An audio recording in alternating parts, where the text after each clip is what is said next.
The healing at the pool, part 1 of 5, John 5, 1 through 3. Sometime later, Jesus went up to Jerusalem for one of the Jewish festivals. Now there is in Jerusalem, near the sheep gate, a pool, which in Aramaic is called Bethesda, and which is surrounded by 5 covered colonnades. Here, a great number of disabled people used to lie: the blind, the lame, the paralyzed.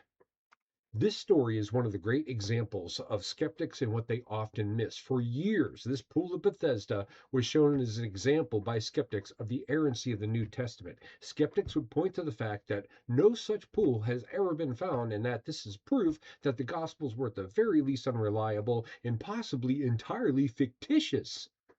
But then, of course, give it a couple years, and a pool is indeed discovered in an archaeological dig in the Muslim quarter of Jerusalem near the Church of St. Anne. That's a Crusader era church.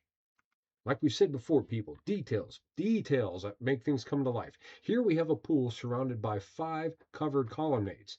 A colonnade is a row of columns, so how would a pool be surrounded by 5 rows of columns? Yeah, 4 would be easy, but 5?